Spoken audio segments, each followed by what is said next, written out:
நம்மை சிருஷ்டித்தவரும், நம்மை உண்டாக்கினவரும், நம்மை மீட்டுக் கொண்டவரும், நம்மை பெயர் சொல்லி அழைத்தவரும், நம்மை ஒருபோதும் மறந்து விடாதவரும் இருக்கிற ஆண்டவராகிய இயேசு கிறிஸ்துவின் ஈடு இணையற்ற நாமத்திலே யாவருக்கும் ஒரு விசை கூட அன்பையும் வாழ்த்துதலையும் தெரிவிக்கிறேன்.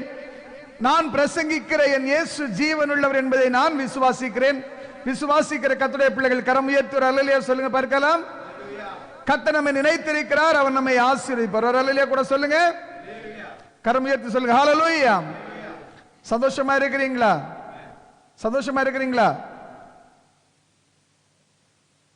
கொஞ்சம் வாலி வைங்கம்மா. ஹல்லேலூயா. சரி, விசில் கொஞ்சம் கம்மி பண்ணுங்க. சந்தோஷமா இருக்கிறீங்களாம்மா? பக்கத்தில் இருக்கிறவங்க நல்லா இருக்கிறீங்களா? கர்த்தர் உங்களை ஆசீர்வதிப்பார்னு சொல்லுங்க.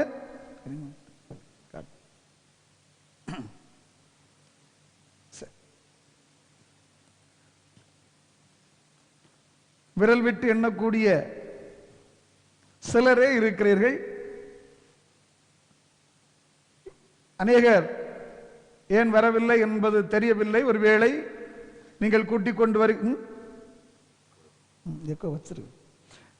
நீங்கள் கூட்டிக் கொண்டு வருகிறவர்கள், உங்களுக்கு தெரிந்தவர்கள் யாராவது ஏன் வரவில்லை என்பதை குறித்து உங்களுக்கு தெரிந்தால் நீங்கள் அதை எங்களுக்கு தெரிவிக்கும்படி உங்களை அன்போடு கேட்டுக்கொள்கின்றோம். நீங்கள் அவர்களிடத்தில் விசாரியுங்கள். ஏன் வரல? வண்டி இல்லையா? உங்க ரூட்டுக்கு வாகனம் வரலையா? என்ன ஏதாவது பிரச்சனை இருக்குதா என்று கேளுங்கள். கேட்டு ஏதாவது நாம் சரி செய்ய வேண்டும் என்றால், ஒழுங்கு செய்ய வேண்டும் என்றால் நாம் காரியங்களை ஒழுங்கு செய்து நாம் ஆத்துமாக்களை கூட்டிக் கொண்டு வர வேண்டும்.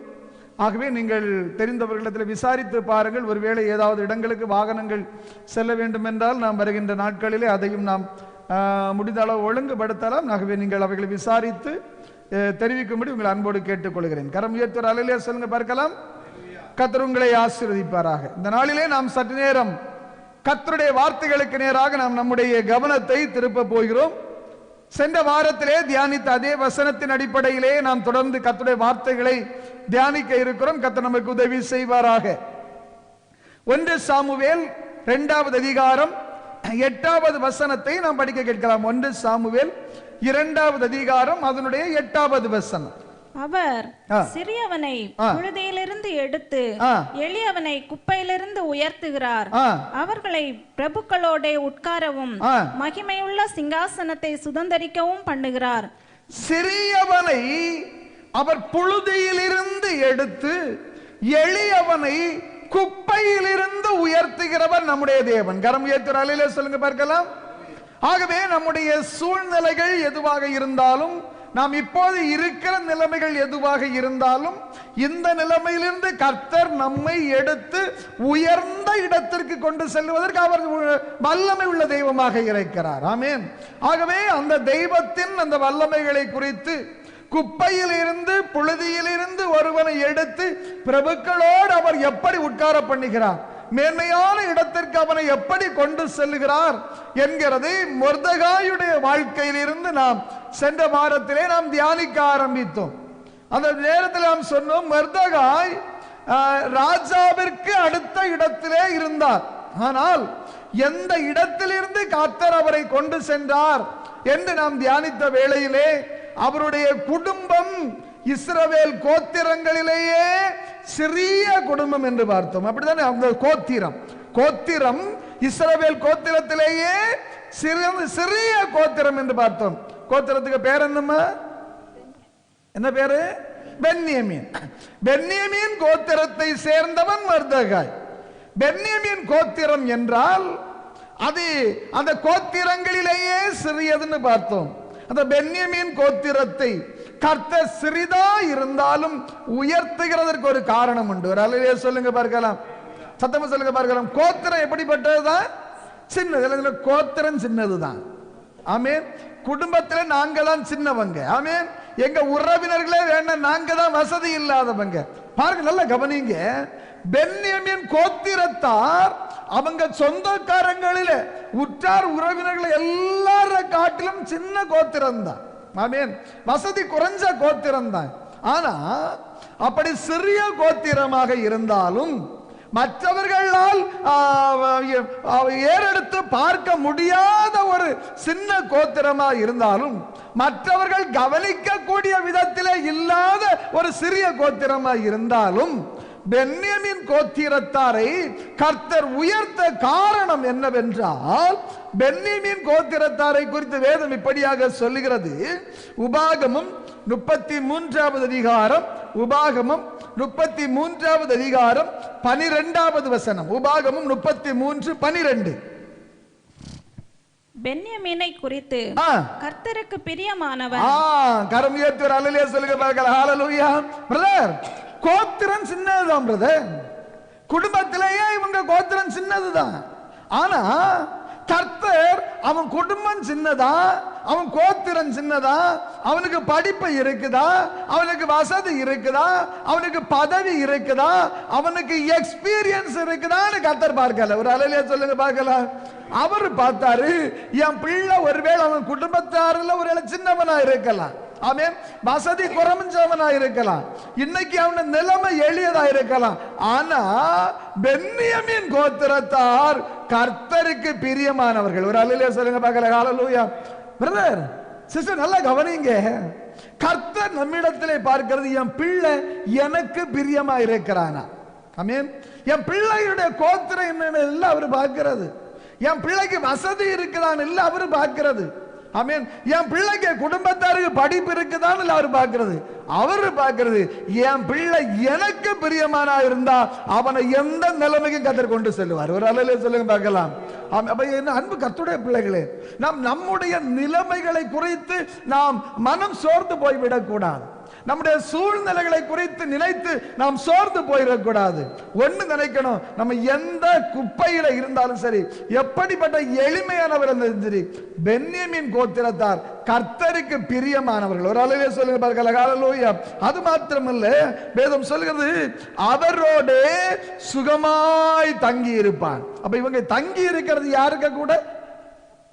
கர்த்தருக்கு கூட. ஒரு அல்லேலூயா சொல்லுங்க பார்க்கலாம். ஹalleluya. அப்ப இவங்க சகவாசம் யாருக்கு கூட? யாருக்கு கூடங்க? கர்த்தருக்கு கூட, ஆமென். இப்ப நல்லா கவனிங்க, கோத்திரம் சின்னதான் பிரதர், கோத்திரம் சின்னதான். ஒருத்தனும் மதிக்காத கோத்திரம் தான், ஒருத்தனும் மதிக்காத வீடு தான், ஒருத்தரும் மதிக்காத நம்ம தான். ஆனா அவன் சொல்லு, அவருங்க கூட யாரு இருக்கிறாங்களோ இல்லையா, யார் அவங்க கூட தங்கி இருக்கிறா? கர்த்தர் இருக்கிறார். ஒரு அல்லேலூயா சொல்லுங்க பார்க்கலாம். பிரதர், இந்த உலகத்துல யாரு நம்ம கூட இல்லாட்டாலும் பிரச்சனை இல்லை பிரதர். இந்த உலகத்துல யாரு நமக்கு எதிராக இருந்தாலும் பிரச்சனை இல்லை பிரதர். கர்த்தர் மட்டும் நம்ம கூட இருந்தார்னா நம்மள ஒருத்தராலே அசைக்க முடியாது. நம்புறவங்க அல்லேலூயா சொல்லுங்க பார்க்கலாம். ஆமென். அப்ப யாரு நம்ம கூட இருக்கிறத உறுதிப்படுத்தணும். கர்த்தரோடு நான் இருக்கிறேனா, கர்த்தர் என்னோடு இருக்கிறாரா, கர்த்தர் என் உள்ளத்தில் தங்கி இருக்கிறாரா, கர்த்தர் எங்க வீட்டில் தங்கி இருக்கிறாரா, கர்த்தர் எங்க குடும்பத்தில் தங்கி இருக்கிறாரா என்பதுதான் மிக முக்கியம். ஹalleluya. ஆமென். நம்ம சின்ன குடும்பமா பெரிய குடும்பம்ங்கிறது இல்ல பிரச்சனை. நம்ம குடும்பத்தில் இயேசு இருக்கிறாரா, நம்ம வாழ்க்கை படகிலே இயேசு இருக்கிறாரா, நம்ம வாழ்க்கை பயணத்தில் நாம் யாரோடு தங்கி இருக்கிறோம், ஆமென். நம்முடைய வாழ்க்கை பயணத்தில் நாம் யாரை நம்பி இருக்கிறோம், நம்முடைய வாழ்க்கை பயணத்தில் நம்மோடு கூட நடந்து வருவது யார்? இயேசு என் உள்ளத்தில் இருக்கிறாரா, இயேசுவோடு நான் இருக்கிறேனா, ஆமென். என் குடும்பத்துக்குள்ளே இயேசு இருக்கிறாரா, நான் செய்கிற காரியங்களில் என் இயேசு இருக்கிறாரா, நான் செய்கிற வேலைகளில் என் இயேசு என் கூட இருக்கிறாரா, நான் செய்கிற தொழிலில் இயேசு என் கூட இருக்கிறாரா, நான் செய்கிற ஊழியத்தில் என் கர்த்தர் என் கூட நிற்கிறாரா? ஒரு அல்லேலூயா சொல்லுங்க பார்க்கலாம். ஆமென். ஊழியம் சின்னதா இருக்கலாம் பிரதர், ஊழியம் மற்றவங்களால மதிக்க கூடாததா இருக்கலாம், ஆனா அந்த ஊழியத்துல யாரு இருக்கிறாங்களோ இல்லையோ, நம்ம கூட கர்த்தர் இருந்தாருன்னா கர்த்தர் உன்னதமான இடத்துக்கு கொண்டு சொல்லுவாரு. ஆமென். அப்ப நம்ம நல்லா கவனிக்கணும், நான் கர்த்தருக்கு பிரியமா இருக்கிறேனா, நான் என் கர்த்தரில் தங்கி இருக்கிறேனா, என் கர்த்தர் என் குடும்பத்தில் தங்கி இருக்கிறாரா என்பது மிக முக்கியம். அதனால நான் சொல்லி பாருங்க, அவன் எனக்கு பிரியமானவன், அவரோட அவன் சுகமாய் தங்கி இருப்பான், அவனை என்னாலும் அவர் காப்பாற்றி அவன் எல்லைக்குள்ளே வாசமாயிருப்பார். ஒரு அல்லேலூயா சொல்லுங்க பார்க்கலாம். சத்தமா சொல்லுங்க பார்க்கலாம். சத்தமா சொல்லுங்க பார்க்கலாம். பிரதர், பென்யமீன் கோத்திரம் சின்னதான் பிரதர். பென்யமீன் கோத்திரத்தை ஒரு பயலும் மதிக்காத கோத்திரமா இருக்கலாம் பிரதர். ஏன்னா அவனுக்கு வசதி இல்லை, வாய்ப்பு இல்லை, எளியவன். ஆனா அவன் கர்த்தருக்கு பிரியமானதா இருந்ததுனால, அவன் கர்த்தரோட தங்கி இருந்ததுனால கர்த்தர் சொல்லுறது, எல்லா நாளும் நான் அவனை காப்பாற்றுவேன், நான் அவன் எல்லைக்குள்ள வாசமாயிருப்பேன். ஒரு அலையில சொல்லுங்க பார்க்கலாம். நல்லா கவனிங்க. எல்லைன்னா என்ன தெரியுமா பிரதர்? எல்லைன்னா என்னது? காம்பவுண்ட். அப்படிதான் நம்ம எல்லைன்னா என்னது? அப்ப நமக்கு ஒரு வீடு இருந்ததுன்னா நம்ம வீட்டை சுத்தி யார் சுத்திட்டே இருப்பாங்களா? யார் சுத்திட்டு இருப்பாங்க? ஏன் வசனம் என்ன சொல்லுது? நான் அவன் எல்லைக்குள்ளே. அப்ப நம்ம எல்லைக்குள்ள வாசமா இருக்கிறது யாரு? யாரு? ஒரு அலையில சொல்லுங்க பார்க்கலாம். நம்ம எல்லாரும் வீட்டுக்குள்ள ஒரு காம்பவுண்டுக்குள்ள சுத்தி சுத்தி வாசம் பண்ணுக்கு ஒரு ஆளை வச்சிருப்பேன். யாரு? எல்லா வீட்டுல என்ன இருக்கும்? வீட்டு காம்பவுண்டுக்குள்ள சுத்தி சுத்தி வர்றதுக்கு சொல்லுங்கம்மா. அல்சிசியை என்ன இல்லாம பேரு. அந்த காலத்துல ராஜபாளையம் பெருசு நல்லா சொல்லுவாங்க. இப்ப பேரை கேட்டாலே நமக்கு பயங்கரமா இருக்குது. ஒரு அலையில சொல்லுங்க பார்க்கல. ஆனா கர்த்தர் சொல்றாரு, நான் உன் வீட்டை உன் எல்லைக்குள்ள வாசமா இருப்பேன். ஒரு அலையில சொல்லுங்க பார்க்கலாம். உலக பிரகாரமாக நாம் வீட்டை சுற்றி வருவதற்கு, நம்முடைய எல்லையை சுற்றி வருவதற்கு பாதுகாப்பிற்காக ஒரு நாயை வளர்க்கிறோம். ஆனா அந்த இடத்துல என் கர்த்தரே இருந்தார்னு வச்சுக்கோங்க. அந்த இடத்துல நம்ம கர்த்தரா இருந்தாருன்னு வச்சுங்க, ஒருத்தரும் நம்ம எல்லைக்குள்ள வர முடியாது. புரிஞ்ச ஒரு அலையிலே சொல்லுங்க பார்க்கலாம். அது நம்முடைய குடும்பத்திற்கு விரோதமான எரிச்சலின் ஆவிகளாக இருக்கலாம், நம்முடைய குடும்பத்திற்கு விரோதமான ஆமானின் ஆவிகளாக இருக்கலாம், நம்முடைய குடும்பத்திற்கு விரோதமான மந்திரவாதத்தின் ஆவிகளாக இருக்கலாம், நம்முடைய குடும்பத்திற்கு விரோதமான பில்லி சூனிய ஆவிகளாக இருக்கலாம்.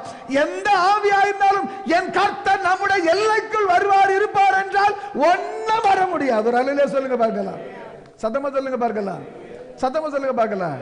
அதனால தான் அந்த மொர்தெகாய்க்கு உயர்வை ஆமானின் ஆவியால தடை செய்ய முடியல. ஒரு அலையிலே சொல்லுங்க பார்க்கலாம். சத்தமா சொல்லுங்க பார்க்கலாம். சத்தமா சொல்லுங்க பார்க்கலாம். ஆமா, ஏன் தடை செய்ய முடியல?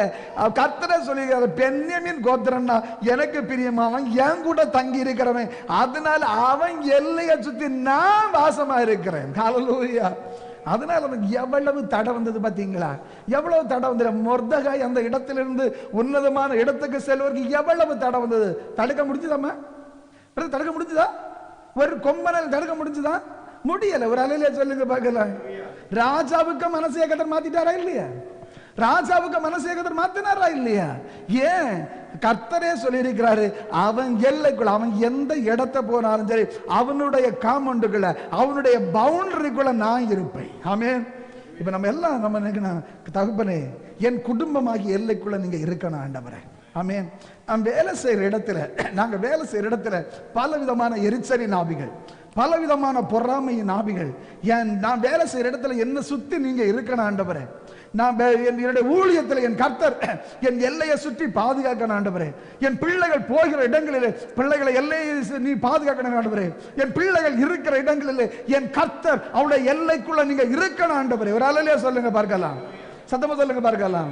அப்ப பென்யமீன் கோத்திரத்தார், கோத்திரத்துல சின்னவங்க அம்மா, கோத்திரத்துல எல்லா கோத்திரத்துக்காட்டும் சின்ன மகன் தான். ஆனா நல்ல கவனிங்க, அவங்க கர்த்தருக்கு பிரியமா இருந்ததுனால, அவங்க வீட்டுல, அவங்க குடும்பத்தில், அவங்க கோத்திரத்துக்குள்ள அவங்க கர்த்தரோடு தங்கி இருந்ததுனால கர்த்தர் அவர்கள் எல்லைக்குள்ள இருப்பேன்னு சொன்னார். ஒரு அலையில சொல்லுங்க பார்க்கலாம். என் பென்யமீன் என் பிள்ளை இருக்கிறான்னா அவனை சுத்தி அவன் எல்லைக்குள்ள நான் இருப்பேன். ஆமென். அதனால தான் அவனை ஒரு பயலாலும் தடை செய்ய முடியல. புரிஞ்சுக்கிற அலையில சொல்லுங்க பார்க்கலாம். ஆகவே கோத்திரம் என்பது பெருசல்ல, கர்த்தர். அதான் அந்த பென்யமீன் கோத்திரத்திற்குள்ள ஒரு சிறந்த இடம். ஒரு அலையில சொல்லுங்க பாருங்க. ஹல்லேலூயா. அப்ப நல்லா கவனிங்க. நான் சொன்னேன், முதலாவது மொர்தெகாய் அந்த இடத்திலிருந்து மேலே சென்றார். அவன் குப்பையிலிருந்து, புழுதியிலிருந்து கர்த்தர் அவனை அங்கே கொண்டு சென்றார். எந்த நிலைமையிலிருந்து கொண்டு சென்றார்? எப்படிப்பட்டதை கொண்டு சென்றார்? பென்யமீன் கோத்திரத்தான். முதல்ல நம்ம பென்யமீன் கோத்திரத்தான். பென்யமீன் கோத்திரத்தார் இருந்தது என்ன அர்த்தம்? கோத்திரங்களிலேயே, சொல்ல, கோத்திரங்களிலேயே சிறிய கோத்திரம், ஆனா கர்த்தருக்கு பிரியமான கோத்திரம். ஆமென். கர்த்தரோடு தங்கி இருக்கிற கோத்திரம். ஒரு அலையிலே சொல்லுங்க பார்க்கலாம். இரண்டாவது நம்ம அன்னைக்கு தியானித்தோம், எந்த பதவியில இருந்தா, எந்த இடத்துல அவன் வேலை செய்து இருந்தவன கர்த்தர் கொண்டு போனான்னு பார்த்தோம். ராஜாவின் அரண்மனையில் காவல்காரனா இருந்தான். எங்க இருந்தாங்க? சத்தம் எங்க இருந்தான்? சத்தம் சொல்லுங்கம்மா. கேட்கலையா நான் பேசுறது? கேக்குதா கேட்கலையா? எங்க வேலையில இருந்தான்? ராஜாவின் அரண்மனை வாசலில் காவலாளியா இருந்தான். ஒரு அல்லையா சொல்லுங்க பார்க்கலாம். சத்தமா சொல்லுங்க பார்க்கலாம். இதுல ஒரு ஆவிக்குரிய சத்தியம் இருக்குது. அதை இன்னைக்கு நான் சொல்லி தந்துட்டு அடுத்ததுக்கு போறேன். சொல்லுங்க, திரும்ப சொல்லுங்க. அவன் ராஜாவின் அரண்மனை வாசலில் காவல்காரனா இருந்தான். ராஜாவின் அரண்மனை வாசலில் காவலாய் இருக்கிற ஒருவனை கர்த்தர் உயர்த்தினார். ஒரு அல்லையா சொல்லுங்க, சத்தமா சொல்லுங்க. எங்க இருந்தா? ராஜாவின் அரண்மனை வாசலில். ராஜாவின் வாசல். ராஜாவின் அரண்மனை வாசலில் ஒருவன் காவல் காப்பானாக இருந்தால் கர்த்தர் அவனை உன்னத இடத்திற்கு கொண்டு செல்வார். ஒரு அல்லையா சொல்லுங்க பார்க்கலாம். ராஜாவின் அரண்மனை என்பது அவனுடைய மாளிகை. அப்படிதானம்மா? அரண்மனை என்னது? இங்க ராஜாவுக்கு அரண்மனை என்னது? சத்தமா சொல்லுங்கம்மா. மாளிகை. அப்படிதானே? ராஜாவின் மாளிகையை தான் என்னன்னு சொல்லுவாங்க? அரண்மனை சொல்லுங்க. நம்ம ராஜாவுக்கு ஒரு மாளிகை உண்டு. நம்ம ராஜாவுக்கு ஒரு யாரு? நம்ம ராஜா யாரு? யாரு? இயேசு ராஜா. இயேசு ராஜாவுக்கு ஒரு மாளிகை உண்டு, தெரியுமா? எது? ஆமா, கரெக்டா சொன்னார். ஆலயம் எதுமா? ஆலயம். ஒரு அல்லையா சொல்லுங்க பார்க்கலாம். ஒரு சில வசனத்தை நான் சுட்டி காட்டுறேன். எடுங்க. 1 ராஜாக்கள் 9வது அதிகாரம் 10வது வசனம். 1 ராஜாக்கள் 9வது அதிகாரம் 10வது வசனம். சாலமோன் கர்த்தருடைய ஆலயமும் ராஜ அரண்மனையும் ஆகிய 2 மாளிகைகளையும் கட்டி 2 மாளிகைகளை கட்டினான். ஒரு அல்லையா சொல்லுங்க பார்க்கலாம். என்னதெல்லாம் கட்டினாமே? ஆலயத்தை கட்டினா. அவனுக்கு ஒரு ராஜாவுக்கு ஒரு அரண்மனையை கட்டினான். அது 2 என்ன சொல்லுது? மாளிகைன்னு சொல்லுது. அப்படி சொல்லுது. அது அப்ப அரண்மனைன்னா என்னது? மாளிகை. அரண்மனை என்னது? மாளிகை. அப்ப தேவனுடைய ஆலயம் என்பது என்னது? மாளிகை. ஒரு அல்லையா சொல்லுங்க பாருங்க. ஹல்லேலூயா. அப்ப நல்லா கவனிங்க. அப்ப தேவனின் ஆலயம் என்பது மாளிகை. இன்னொரு வசனத்தை கூட படிச்சிடலாம். எபேசியர் 2வது அதிகாரம் 21வது வசனம். எபேசியர் 2:21. அவர் மேல் மாளிகை முழுவதும் இசைவாய் இணைக்கப்பட்டு கர்த்தருக்குள் பரிசுத்த ஆலயமாக எழும்புகிறது. ஒரு அல்லையா சொல்லுங்க பார்க்கலாம். ஹல்லேலூயா. அப்ப மாளிகை என்பது என்னது? தேவனுடைய ஆலயம். தேவனுடைய. ஆமா. அரண்மனை என்பதற்கு இன்னொரு பெயர் மாளிகை. அரண்மனை என்பதற்கு இன்னொரு பெயர். அது சாலமோன் ராஜா சொன்னாரு. ஒரு ஆலயத்தையும் ராஜாவுக்கு அரண்மனையையும் கட்டிவிட்டு 2க்கும் என்ன சொன்னாங்க? மாளிகை என்று சொன்னான். அப்படிதானே சொன்ன? அப்ப அரண்மனை என்னது? மாளிகை. அப்ப நம்ம ராஜாவுக்கு இருக்கிற மாளிகை எது? கர்த்தருடைய ஆலயம். ஒரு அல்லையா சொல்லுங்க பார்க்கலாம். ஹல்லேலூயா. அப்ப நல்லா கவனிங்க. மொர்தெகாய் அன்று உலக பிரகாரமான ராஜாவின் அரண்மனை அல்லது மாளிகையில் வாசற்காவலா இருந்தவனை கர்த்தர் உயர்த்தினார். அது நமக்கு ஒரு பாடம் கற்றுத்தருது. என்னன்னா, இன்று நம்முடைய ராஜா இயேசு ராஜாவிற்கு ஒரு மாளிகை இருக்குது. அது அவருடைய ஆலயம். அவருடைய மாளிகை ஆகிய ஆலயத்தின் வாசற்படியில் காவல் காக்கிற ஒரு பிள்ளையையும் என் கர்த்தர் கைவிட மாட்டார். அவர்களை உயர்த்தியே தீர்வார். ஆமென், ஆமென், ஆமென். ஆலயத்தின் வாசற்படியிலே காவலாளி. ஆமென். மொர்தெகாய் நம்மை கம்பேர் பண்ணனா ஆவிக்குரிய வாழ்க்கையிலே என் இயேசு ராஜாவின் மாளிகை ஆகிய ஆலயத்தின் வாசற்படியிலே காவல் காக்கிற ஒருவனையும் என் கர்த்தர் கைவிட மாட்டார். ஒரு அல்லையா சொல்லுங்க பார்க்கலாம். ஒரு அல்லையா சொல்லுங்க பார்க்கலாம். காவல்காரன் என்று சொல்லுகிற வேளையிலே காவல்காரன் என்று சொல்கிற வேளையில அது ரெண்டு விதத்துல. ஒண்ணு, வாசலிலே காவல் காக்கிறவன், மாளிகையின் வாசலில் காவல் காக்கிறவன் என்பது அந்த மாளிகையை பாதுகாக்கிறவன். ஒரு அலையில சொல்லுங்க பார்க்கலாம். ஆமா, ஆலயத்தின் வாசற்படியிலே காவல்காரன் என்பது ஆலயத்துக்குள்ள பிரச்சனை வந்துடாம பாதுகாக்கிறவன், ஆலயத்திற்குள்ள ஒரு குழப்பம் வந்துடாம பாதுகாக்கிறவன், ஆலயத்துல ஒரு ஐக்கியத்துல ஒரு கேடு வந்துடாம பாதுகாக்கிறவங்க, அதுக்காக ஜெபிக்கிறவங்க, ஆலயத்திற்கு வளர்ச்சிக்காய் ஜெபிக்கிறவங்க, ஆலயத்தின் சமாதானத்துக்காக ஜெபிக்கிறவங்க, ஆலயத்தின் சந்தோஷத்துக்காக ஜெபிக்கிறவங்க, ஆலயத்தில் உள்ள விசுவாசிகளின் ஐக்கியத்துக்காக ஜெபிக்கிறவங்க. எங்க ஆலயத்துக்குள்ள ஒரு பிரச்சனை வந்துடக்கூடாது, எங்க ஆலயத்துக்குள்ள ஒரு குழப்பம் வந்துடக்கூடாது, எங்க ஆலயத்துக்குள்ள சத்துரு உள்ள புகுந்துடக்கூடாது, எங்க ஆலயத்துக்குள்ள சாத்தானின் கிரியைகள் உள்ள வந்துடக்கூடாது, எங்க ஆலயத்துக்குள்ள தேவனுக்கு பிரியமில்லாத அந்நிய வழிபாடுகள் வந்துடக்கூடாது, எங்க ஆலயத்துக்குள்ள கர்த்தருக்கு பிரியமில்லாத அசுத்தங்கள் வந்துடக்கூடாது என்று கர்த்தருடைய ஆலயத்தின் பக்தி வைராக்கியமாக இருந்து அந்த ஆலயத்தை பாதுகாக்கிறவர்களை கர்த்தர் உயர்த்தி வைப்பார். ஹல்லேலூயா, ஹல்லேலூயா, ஹல்லேலூயா. அப்ப நம்ம ராஜாவுக்கு மாளிகையில் எப்படி இருக்கணும்? காவல்காரனா இருக்கணும். எல்லாம் சொல்லுங்க, நான் என் ராஜாவின் மாளிகை ஆகிய ஆலயத்திலே காவல்காரனா இருக்கணும். ஆமென். எப்படி இருக்கணும்? எப்படி இருக்கணும்? ஆமா, கர்த்தருக்கு பிரியமில்லாத ஒரு உபதேசம் வந்து உள்ள விடப்படாது. ஒரு அல்லையா சொல்லுங்க பார்க்கலாம், சத்தமா சொல்லுங்க பார்க்கலாம். கர்த்தருக்கு பிரியமில்லாத ஒரு அந்நிய வழிபாடு உள்ள வந்ததுன்னா உள்ள விடக்கூடாது. ஒரு அல்லையா சொல்லுங்க பார்க்கலாம். பக்தி யெகோவா போல பக்தி வைராக்கியமா இருக்கணும் ஆலயத்தின் மேல. ஹல்லேலூயா, ஹல்லேலூயா, ஆமென். அப்ப ஆலயத்தை குறித்து எப்பவுமே ஒரு தாகம், ஆலயத்தை குறித்து எப்பவுமே ஒரு வாஞ்சை, ஆலயத்தை குறித்து ஒரு பசி, ஆலயத்தின் சமாதானத்தை குறித்து ஒரு வாஞ்சை, ஆலயத்துக்காக ஜெபிக்கணும், ஆலயத்தின் சமாதானத்துக்காக ஜெபிக்கணும், ஆலயத்தின் வளர்ச்சிக்காக ஜெபிக்கணும், ஆலயத்தின் பாதுகாப்புக்காக ஜெபிக்கணும். ஒரு அல்லையா சொல்லுங்க பார்க்கலாம். ஆமென். கர்த்தருக்கு பிரியமில்லாத உபதேசம் எங்க ஆலயத்துக்குள்ள வந்துடக்கூடாது ஆண்டவரே. கர்த்தர் அருவருக்கிற உபதேசங்கள் எங்க ஆலயத்துக்குள்ள வந்துடக்கூடாது ஆண்டவரே. கர்த்தர் அருவருக்கிற கொள்கைகள் எங்க ஆலயத்துக்குள்ள வந்துடக்கூடாது ஆண்டவரே. கர்த்தர் அருவருக்கிற கிரியைகள் எங்க ஆலயத்துக்குள்ள வந்துடக்கூடாது ஆண்டவரே. ஆமென். எத்தனை பேருக்கு நான் சொல்றது புரியுது? ஒரு அலையில சொல்லுங்க பார்க்கலாம். ஆமென். இப்படி ஆலயத்தின் மீது, ஆலயத்தின் பாதுகாப்பின் மீது, ஆலயத்திற்குள்ள அசுத்தங்கள் வந்துவிடக்கூடாது என்று பக்தி வைராக்கியமாய் காவல் காக்கிறவனை கர்த்தர் உயர்ந்த இடத்திற்கு கொண்டு சென்றார். ஆமென், ஆமென். ஒரு அல்லையிலே சொல்லுங்க பார்க்கலாம், சத்தமா சொல்லுங்க பார்க்கலாம். அதனால தான் பாருங்க, சங்கீதக்காரன் சொன்னார், 1000 நாளை பார்க்கிலும் ஒரு நாள் நல்லது, ஆகாமிய கூடாரங்களில் வாசமாயிருப்பதை பார்க்கிலும் என் தேவனுடைய ஆலயத்தின் வாசற்படியில் தங்கி இருப்பதே நாடுவேன். சங்கீதம் 84:10. சங்கீதம் 84:10 எடுத்து படிக்க. சங்கீதம் 84:10.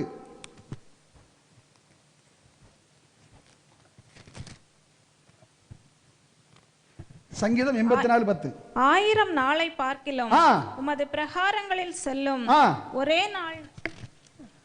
ஒரே நாள் நல்லது, ஆகாமிய கூடாரங்களில் வாசமாயிருப்பதை பார்க்கிலும் என் தேவனுடைய ஆலயத்தின் வாசற்படியில் காத்திருப்பதையே தெரிந்து கொள்ளுவேன். ஒரு அல்லையில சொல்லுங்க பார்க்கலாம், சத்தமா சொல்லுங்க பார்க்கலாம்.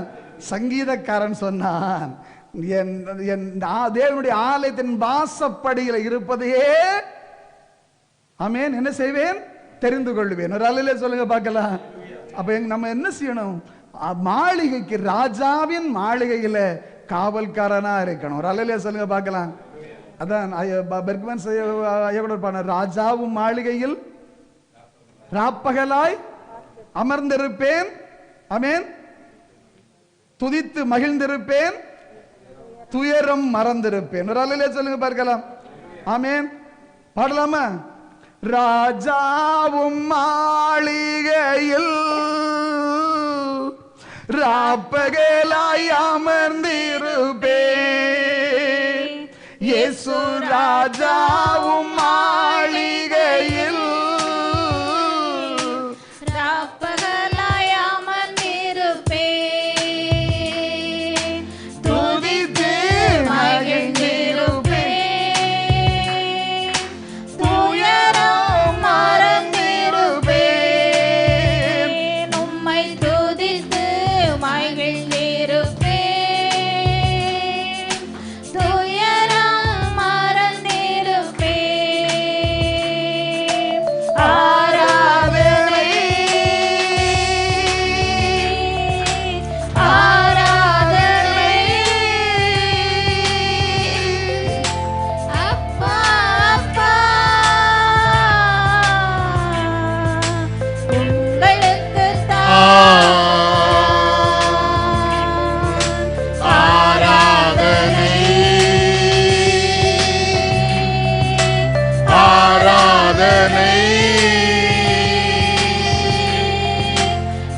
அப்பா அப்பா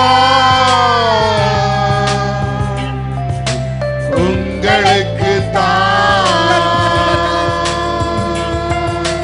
என் பலனே என் கோட்டையே ஆராதனை உமக்கே என் பலனே என் கோட்டையே ஆராதனை உமக்கே மறைவிடமே என் உறைவிடமே ஆராதனை உமக்கே மறைவிடமே என் உறைவிடமே ஆராதனை உமக்கே ஆராதனை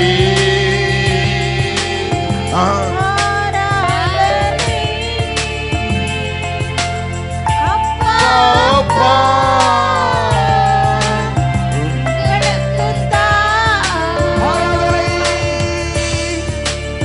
ஆராதனை ஆராதனை அப்பா அப்பா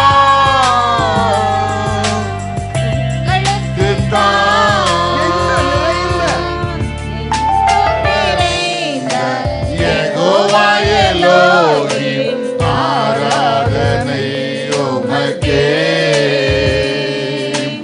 எங்கும் நிறைந்த யெகோவா எலோஹிம் ஆராதனை உமக்கே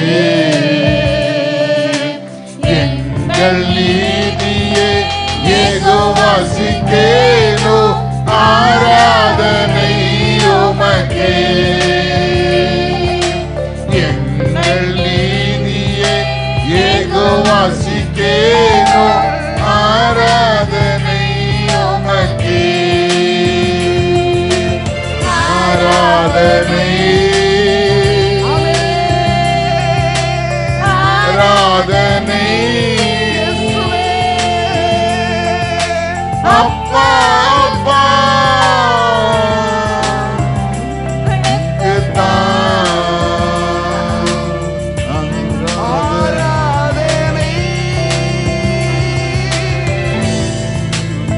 ஆராதனை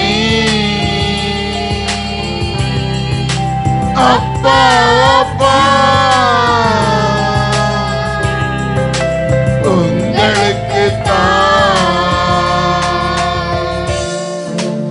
சீர்படுத்தோ சிருஷ்டிகரே ஆராதனை உமக்கே சீர்படுத்தோ சிருஷ்டிகரே ஆராதனை உமக்கே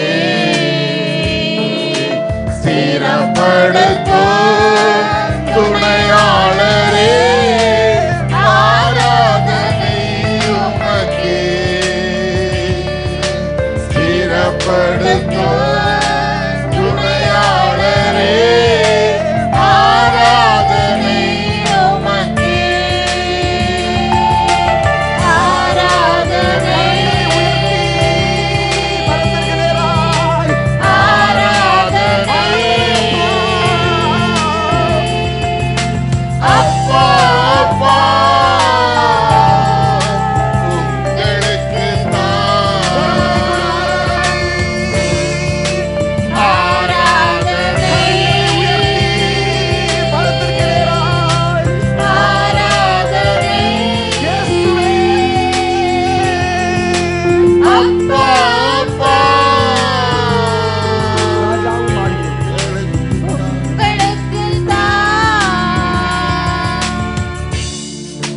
ராஜாவும் மாளிகையில்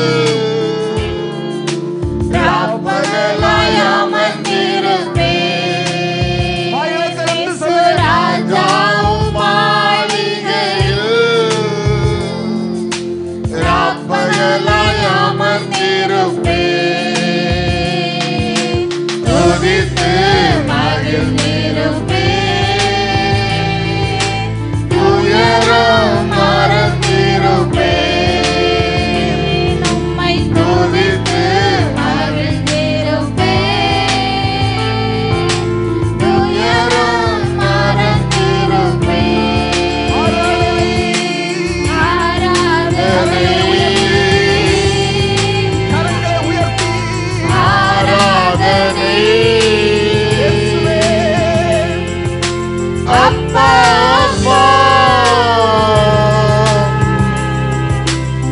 உங்களுக்கு ஆராதனை ஆராதனை அப்பா அப்பா உங்களுக்கு கரம் உயர்த்தி ஒரு அல்லேலூயா சொல்லுங்க பார்க்கலாம். ஹalleluya. பிரதர், ராஜா மாளிகையில் அப்பா வீட்டு வாசற்கல்ல காவலாளியா இருக்கிறவனை கர்த்தர் உயர்த்தாம விட மாட்டாரு. ஒரு அல்லேலூயா சொல்லுங்க பார்க்கலாம். ஆமென். சங்கீதக்காரன் அப்பா வீட்டு வாசல்ல இருந்தா போதும்னு சொன்னவனை விட்டாரா? வாசல்ல இருக்க விட்டாரு? அரண்மனையில கொண்டு இருத்தினாரா இல்லையா? அரண்மனையில கொண்டு ராஜா அவனை இருத்தினாரா இல்லையா? சங்கீதக்காரனுக்கு தாவீதை கொண்டு இருத்தினாரா இல்லையம்மா? இயேசு இன்றும் ஜீவிக்கிறார். ஒரு அல்லேலூயா சொல்லுங்க பார்க்கலாம். எந்தெந்த பிள்ளைகள் கர்த்தருடைய ஆலயத்தின் மீது பக்தி வைராக்கியம் வைக்கிறார்களோ, எந்தெந்த பிள்ளைகள் ஆலயத்தின் மீது வாஞ்சையும் தவனமும் தாகமும் வைக்கிறார்களோ, அவர்களுக்கு உயர்வு இல்லாமல் கர்த்தர் வைப்பது இல்லை. ஆமென். அதனால தான் நான் சொல்லுவேன், அடிக்கடி சொல்லி இருக்கிறேன், கர்த்தருடைய ஆலயத்தில் உங்களுக்கு தருகிற வேலை, உங்களுக்கு தருகிற ஊழியம் சின்னதா இருந்தாலும், வாசற்படியில காவல்காரன்னு சொல்லுகிற வேலையில ஒரு வேலை பிறருடைய பார்வையில் அற்பமான வேலை. அது கேட்டில் காவல் காக்கிற வேலை என்பது அற்பமான வேலை. ஒருவேளை உங்களுக்கு இந்த ராஜாவின் மாளிகையிலே நீங்கள் செய்கிற ஊழியம் மற்றவர்கள் செய்கிற ஊழியத்தை விட சின்ன ஊழியமாக இருக்கலாம். கர்த்தர் பார்க்கிறது அந்த ஊழியத்தில் நம்ம எப்படி இருக்கிறோங்கிறது. ஒரு அல்லேலூயா சொல்லுங்க பார்க்கலாம். சத்தமா சொல்லுங்க பார்க்கலாம். சத்தமா சொல்லுங்க பார்க்கலாம். அப்ப கர்த்தர் அவனை உயர்த்த காரணம், அவன் ராஜாவின் மாளிகையில் காவலாளியாய் இருந்தான். ஒரு அல்லேலூயா சொல்லுங்க பார்க்கலாம். ஆமென். ஆமென். அப்ப நம்ம எப்படி இருக்கணும்? ராஜா மாளிகைக்கு எப்படி இருக்கணும்? காவல்காரனா இருக்கணும். ஏதாவது ஒரு பிரச்சனை வந்து நம்மளே வாசலை திறந்து விட்டுறக்கூடாது. ஏதாவது ஒரு சின்ன பிரச்சனை வந்து நம்மளே என்ன செய்யக்கூடாது? வாசலை திறந்து விட்டு அதை பெருசாக்கிடக்கூடாது. ஆமென். சின்ன சின்ன காரியம் உள்ள வரும்போதே ஜெபித்து ஜெபித்து ஜெபித்து தடை பண்ணணும். ஒரு அல்லேலூயா சொல்லுங்க பார்க்கலாம். ஆமென். சின்ன சின்ன பிரச்சனைகள் வருகிற வேளையிலே ஜெபித்து ஜெபித்து ஜெபித்து ஜெபித்து அவைகளை தடை பண்ணணும். ஒரு அல்லேலூயா சொல்லுங்க பார்க்கலாம். ஆமென். ஐக்கியங்கள் கெடக்கூடாது, சமாதானம் கெடக்கூடாது, சகோதர உறவு கெடக்கூடாது, சகோதர ஐக்கியம் கெடக்கூடாது. எல்லாரும் சகோதரங்களாய் சந்தோஷமாய் ஆலயத்தில் இருக்கணும். ஒரு அல்லேலூயா சொல்லுங்க பார்க்கலாம்.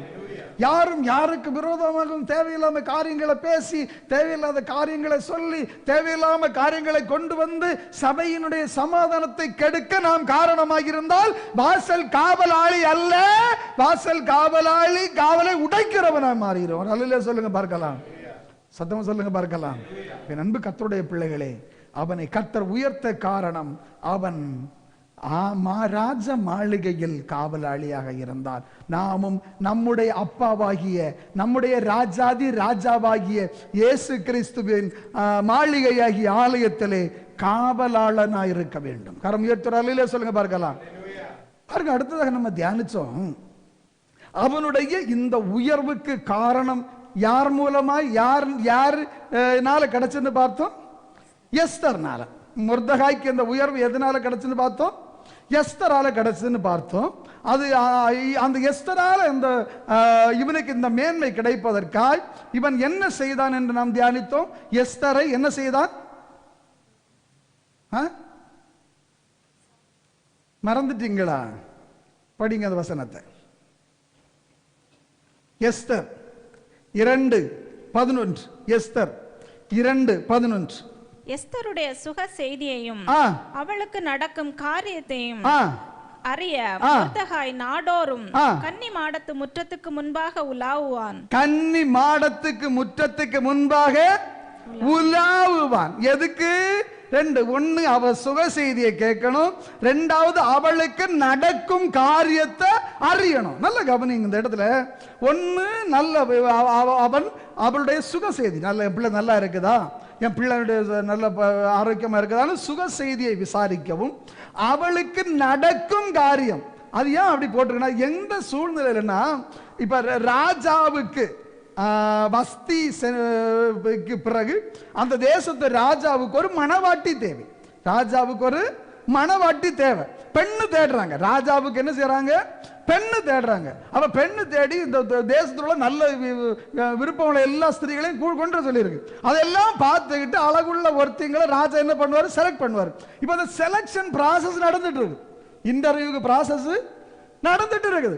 அந்த நேரத்தில் இவன் வந்து, ஐயோ என் பிள்ளைக்கு என் காரியம் என்ன ஆச்சு, என் பிள்ளையின் காரியம் என்ன ஆனது என்று அறியும்படி, ஆமென், பிள்ளையின் வேலை காரியம், பிள்ளையின் எதிர்கால வாழ்க்கை, பிள்ளைக்கு நடக்க இருக்கும் காரியத்தை அறியும்படி கன்னி மாடத்தில் என்ன செய்வானா? என்ன செய்வாரா? மாதாமியும் ஏவாளையும் படைச்சுக்கிட்டு தேவன் காலைதோறும் என்ன செய்வாரு? தோட்டத்தில் உலாவுவார். தோட்டத்தில் என்ன செய்வாரு? உலாவுவார். என்னத்துக்கு? என் பிள்ளைங்க நல்லா இருக்கிறாங்களா? ஆமென். என் பிள்ளைங்க நல்லா இருக்கிறாங்களா? நேத்து பேசினப்ப நல்லா பேசினாங்க, நேத்து சிரிச்சப்ப நல்லா சிரிச்சாங்க, நேத்து அவங்க ஆவிக்குரிய வாழ்க்கை நல்லா இருந்தது, இன்னைக்கு எப்படி இருக்கிறாங்க? என் பிள்ளையோட பேசலாம். என் பிள்ளைங்க வாழ்க்கை எப்படி இருக்குது? நான் படைச்சது போல இருக்கிறானா? நான் சொல்லி கொடுத்ததெல்லாம் கேட்கிறானா? நான் சொன்னது போல நடக்கிறானா என்று அறியும்படி ஆதாமை ஏவாளையும் படைத்து விட்டு தேவன் அந்த தோட்டத்தில் என்ன செய்வார்? காலை தோறும் ஆமா, அவர் உலாவின பிறகு ஏமாத்தி போட்டாங்க. அவரு டெய்லி வந்து உலாவி கண்காணிச்ச பிறகு ஆதாமைய அவளுக்கு என்ன செஞ்சிட்டாங்க? தேவனை அவன் சாச்சிட்டாங்க இல்லையா? ஒரு அலையில சொல்லுங்க பார்க்கல, சத்தமா சொல்லுங்க பார்க்கல. ஆமா, அப்ப நம்ம அப்ப எவ்வளவு உஷாரா இருக்கணும்னு பார்த்துடுங்க. அல்லேலூயா, ஒரு அலையில சொல்லுங்க. ஆமேன், ஆமேன். அப்ப பாருங்க, இவன் மொர்தெகாய் அவளுக்கு நடக்கும் காரியங்களை குறித்து அறிவதற்காக என்ன செய்வானா? உலாவி கொண்டே இருப்பான். நான் சொன்னேன் போன வாரத்தில், பெற்றோராகிய நாம் பிள்ளைகளுடைய தேவன் இந்த உலகத்திலே பிள்ளைகளுக்கு நியமித்து வைத்திருக்கிற வேலை கிடைப்பதற்காய் பிள்ளைகள் என்ன செய்யறாங்க, ஏது செய்யறாங்க என்று கண்காணிக்கிற கடமை, உலாவி உலாவி உலாவி உலாவி பார்க்கிற கடமை பெற்றோருக்கு உண்டு. ஒரு அல்லையா சொல்லுங்க பார்க்கலாம். ஆமா, ஸ்கூலுக்கு விட்டுக்கிட்டு அவன் போனா வந்தா நம்ம உண்டு நம்ம பாடு அப்படி இருந்துடப்படாது. ஒரு அல்லையில சொல்லுங்க பார்க்கலாம். என் பிள்ளை நல்லா படிக்கிறானா, என் பிள்ளை ஒழுங்கா ஸ்கூலுக்கு போகிறானா, ஸ்கூலுக்கு இருக்கிறானா என்று, ஸ்கூலுக்கு போயிட்டு வரானா என்று பிள்ளைகளுடைய படிப்பை குறித்து, அவனுடைய வேலை, அவன் நல்லா படிச்சாதான் அவன் வேலைக்கு வர முடியும். ஒரு அல்லையில சொல்லுங்க பார்க்கலாம். அப்ப பிள்ளைகளின் படிப்பை குறித்து கண்காணிக்கிற கவனிக்கிற பொறுப்பு பெற்றோருக்கு இருக்கிறது. ஒரு அல்லையில சொல்லுங்க பார்க்கலாம். சத்தமா சொல்லுங்க பார்க்கலாம். ஆமா, இங்க ஒண்ணும் பண்ண, இங்க ஸ்கூலுக்கு இருந்துன்னா ஸ்கூலுக்கு தான் போயிட்டு, வேற வழி இல்லை. வண்டிக்குள்ள ஏற்றி விட்டு அவன் நேரம் கொண்டு ஸ்கூலுக்கு அமௌண்ட்ல இறக்கி விடியும், வேற வழி இல்லை. ஆனா ஊரில் அப்படி இல்லை.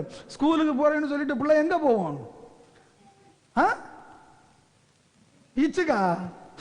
பீச்சுக்கு போய்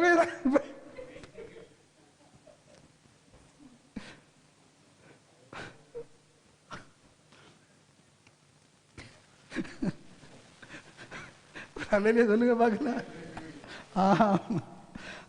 பிள்ளை ஸ்கூலுக்கு போறானா இல்லையா? நான் சொல்றது ஊர்ல, இங்க போக்க வேற வழி இல்லை. ஆமேன், ஆமேன். ஆனா பிள்ளைங்க ஒரு நல்ல கவனிங்க, ஊர்ல பிள்ளை இருக்கிற பிள்ளை, நம்ம பலருடைய பிள்ளைகள் எங்க தான் இருக்கிறாங்கம்மா? ஊர்ல தான் இருக்கிறாங்க. அப்ப நம்ம இங்க இருந்தாலும் விசாரிக்கணும். ஊர்ல பிள்ளைகிட்ட இன்னைக்கு ஸ்கூலுக்கு போனியாடா, ஸ்கூலுக்கு ஒழுங்கா போனியா விசாரிக்கணும். இல்ல பிள்ளைங்க போறதுக்கு விசாரிக்கக்கூடிய பலர் இருப்பாங்க. ஸ்கூல்ல படிக்கிற வேலை பிள்ளைங்க இருப்பாங்க, நம்ம உறவில் இருப்பாங்க. ஏதாவது ஒரு விதங்களிலே பிள்ளைகளை நாம் என்ன செய்யணும்? வெளிப்படையா கேட்டு கேட்டு அப்படி பண்ணணும் இல்லை, ஆனாலும் ஒரு கண் வைத்து கொண்டே இருக்கணும். ஒரு அல்லையா சொல்லுங்க பார்க்கலாம். சத்தமா சொல்லுங்க பார்க்கலாம். ஆமே, பிள்ளைகளின் படிப்பை குறித்து ஒரு கரிசனை பெற்றோருக்கு இருக்கணும். பிள்ளைகளின் எதிர்கால வாழ்க்கை, பிள்ளைகளுக்கு கர்த்தர் வைத்திருக்கிற வாழ்க்கை துணை, அதற்காக பெற்றோர் ஜெபிக்கணும். ஆமென். கர்த்தர் எங்களுக்கு இந்த பிள்ளைகளுக்கு கர்த்தர் முன்குறித்த வாழ்க்கை துணையை தாரும் ஆண்டவரே, உமக்கு பிரியமான வாழ்க்கை துணையை தாரும் ஆண்டவரே. ஒரு அல்லையா சொல்லுங்க பார்க்கலாம். ஆமென். இன்றைக்கு நான் சொல்கிறேன் என்றால், கிறிஸ்தவர்கள் இதுல மிக கவனமா இருக்கணும். இன்றைக்கு நம்முடைய உலகங்களிலே நடக்கிற காரியங்கள், நீங்க உலகத்தை நீங்க சுற்றி பாருங்க, உங்க ஊர்ல வேணா சுற்றி பாருங்க, நடக்க காரியம் சுற்றி பாருங்க. அநேகர் தேவனை அறியாத ஜனங்கள், தேவனை அறியாத சகோதரர்கள் கண் வைக்கிறது கிறிஸ்தவ பிள்ளைகளை, கிறிஸ்தவ பெண் பிள்ளைகளை. அவர்கள் அதை ஒரு கோட்பாடாக வைத்திருக்கிறார்கள். அவர் கோட்பாடாக ஒரு காலத்திலே கிறிஸ்தவர்கள் மற்றவர்களுக்கு சுவிசேஷம் சொல்லி கிறிஸ்தவ மார்க்கத்திற்குள் கொண்டு வந்தார்கள். இப்ப அவங்க நேர எதிர்மாறா செய்ய அது பலருடைய திட்டங்களின் கீழ் நடைபெறுகிறது, நமக்கு தெரியாது. ஆமென். கிறிஸ்தவ பிள்ளைகளை இஸ்லாமிய பிள்ளைகளை எப்படியாவது பேசி மயக்கி இவர்கள் வழிகளுக்கு கொண்டு வந்து அவர்களை திருமணம் செய்வது, கிறிஸ்தவ பிள்ளைகளை வேறு மார்க்கத்திற்கு கொண்டு செல்வதற்காக திட்டமிட்டு அவர்கள் செயல்பட்டு கொண்டிருக்கிறார்கள். ஒரு புரிஞ்சுக்கிறார்கள் சொல்லுங்க பார்க்கலாம், சத்தமா சொல்லுங்க பார்க்கலாம். அப்ப நம்ம தேவனிடத்தில் ஜெபிக்கணும், நம்ம தேவனிடத்தில் செய்யணும், ஜெபிக்கணும். தகப்பனே, கிறிஸ்தவ உண்மை அறிந்த ஜனங்கள், உண்மை அறிந்த பிள்ளைகள், விசுவாச பிள்ளைகள், ரட்சிக்கப்பட்ட பிள்ளைகள் எங்களுக்கு பிள்ளைகளுடைய வாழ்க்கை துணையாய் வரணும். ஒரு அலையிலே சொல்லுங்க பார்க்கலாம். ஒரு அலையில் நம்முடைய உலகத்தில் இந்த கண்ணிகள் நடந்து கொண்டிருக்கிறது. நீங்க வேணா பாருங்க, எங்க ஊர்ல எனக்கு தெரியும், பக்கத்து ஊர்ல தெரியும், நல்ல சர்ச்சுக்கு போயிட்டு இருந்த பிள்ளைகள், அந்த சர்ச்சுக்கு போயிட்டு இருந்த பிள்ளைகளை மற்ற மார்க்கத்து சகோதரர்கள் பேசி மயக்கி திருமணம் செய்து ஒழுங்கா சர்ச்சுக்கு போயிட்டு இருந்த பிள்ளைங்க இப்ப நெத்தியில குங்குமம் போட்டு அது இதுன்னு வச்சுட்டு போவதை பார்க்கிற வேளையில மனதிற்கு வேதனையாக இருக்கு. ஒரு அல்லையிலே சொல்லுங்க பார்க்கலாம். ஆமென். இப்ப நம்ம இதற்கு என்ன செய்யணும்? ஜெபிக்கணும். ஆமென். நம்முடைய பிள்ளைகளுக்கு கர்த்தர் நல்ல வாழ்க்கை துணை தருவதற்காக என்ன செய்யணும்? ஜெபிக்க வேண்டும். ஒரு அல்லையிலே சொல்லுங்க. ஆமென். ஹல்லேலூயா. ஆமென். அப்ப மொர்தெகாய் அதை கண்காணித்தார். மொர்தெகாய் என்ன செய்ததை கண்காணித்தார். அந்த ராஜா அவருக்கு ஆசை என்னது? இப்ப ராஜாவிற்கு ஒரு பிள்ளை மனைவி தேவை, அப்ப அந்த ஸ்தானத்திற்கு என் மகள் வர வேண்டும் என்பதற்காக அவன் கொண்டு விட்டுட்டு அப்படியே போகல. ஒவ்வொரு நாளும் பாடுறான், ஒவ்வொரு நாளும் உலாவுறான், என் பிள்ளைக்கு என்ன நடக்குது, அந்த என் பிள்ளைக்கு இந்த இடத்துல அவனுடைய வாழ்க்கை துணை இப்படி இருக்க வேண்டும் என்று என் பிள்ளை இந்த இடத்துல விட்டுருக்கிறேனே, அங்கு என்ன நடந்து கொண்டிருக்கிறது, சம்பவம் என்ன நடந்து கொண்டிருக்கிறது என்று அவன் ஒவ்வொரு நாளும் வந்து உலாவி உலாவி கண்காணித்துக் கொண்டிருந்தான். ஒரு அல்லையிலே சொல்லுங்க பார்க்கலாம். ஆமென். ஆனா நம்ம இப்ப அது போல பிள்ளைகளுக்கு பின்னாலவே கண்காணிக்க முடியாது. பிள்ளைகளுக்கு பின்னால என்ன செய்ய முடியாது? கண்காணிக்க முடியாது. பிள்ளைகளுக்கு ஆலோசனை சொல்லணும், பிள்ளைகளுக்காக நம்ம ஜெபிக்கணும். ஒரு அல்லையிலே சொல்லுங்க பார்க்கலாம். தகப்பன், எங்கள் பிள்ளைகளுக்கு உணர்வுள்ள இதயத்தை கொடுக்கணும் ஆண்டவரே.